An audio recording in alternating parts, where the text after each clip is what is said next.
Want to get emotional? Listen, if you are creating content, if you are creating ads, if you're writing a blog post, you need to get some emotional wording into that to try and get people to click. As your search listings come up in Google, you have the title and you have the meta description underneath. That has got to be emotionally compelling to get the reader to click through. That's your job as an SEO marketer, as an affiliate marketer. You have got to get your pages to convert better than everyone else's. If you use emotional copywriting in there, you will have a head start over a lot of people. It's called click-through rate. So you imagine you're in position 8 and there's the big boys up near the top. You know, the Independent, the Times, New York Times, etc. You're down there at position 8, you're trying to get further up. So, okay, they may have more of a stronger backlink profile and will have been around for probably a longer time than what you have. Probably. But if you can improve your click-through rate through emotional copywriting, you can just gradually ease up the rankings there and start to rank for lots of other different related keywords as well. Because Google sees that your ad, your link, your blog listing is getting more clicks, and they think that people are more interested in what you've got to say, especially if people stay around on your website for longer. So how do you do it? There's lots of different emotions that you can use. I'm going to talk to you about one, and it's all called disgust. Okay? Disgust. So what we're talking about in disgust. So if you can make someone feel disgusted, you've got a good chance they're going to click through. Let's say you're trying to sell a weight loss program. Everyone says weight loss program. So instead of showing, instead of writing as a title, get 6-pack abs now, cheap and easy. And in your description, we know how to get 6-pack abs. We've been doing it for such a long time and hundreds of others love it too. Just something like that. That's what you'd probably typically expect to write. But if you involve some disgust into that, you may be able to get better click-through rates. So, you've got to touch a nerve. Touch a nerve for the people that's reading. Imagine that guy or that woman that's sat there reading now, and they've got a big fat belly. It's hanging out below their t-shirt. It's sticking out. They can see the belly button and there's hairs poking out. They don't really fancy that. So you've got to touch their nerves. So what you've got to say is something along the lines of,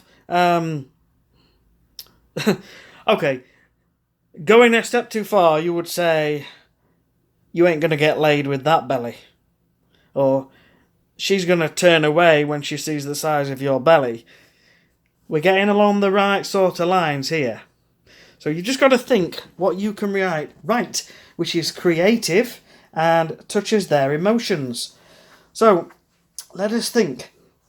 When you've got a fat belly, what things don't you like? You don't like to be seen in public with a fat belly. You don't like tight-fitting tops. Things like that. So you get inside the mind of the person that's got the fat belly. And what they don't want, just for example, they don't want to be seen out with a tight top on. So your ad title could be something along the lines of, don't get laughed at walking, or don't let the girls laugh at your fat belly when you're out. Something like that. And the description could be, there's nothing more embarrassing than when your t-shirt's that tight. Girls are looking at you and you know they're not complimenting you. That sort of thing. So you're touching that nerve. Okay? that is discussed. So what are the other emotions we can deal with? Well, let's talk about affirmation. So let's say we're talking about plus size clothing. Instead of a blog post saying high quality plus size clothing, limited discounts available, visit blah blah blah. You could have something along the lines of beautiful plus size women's fashion. When life gives you curves, flaunt them.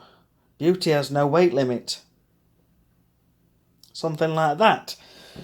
So what you're doing is you're giving a bit of a positive twist on the message you're trying to get to that person.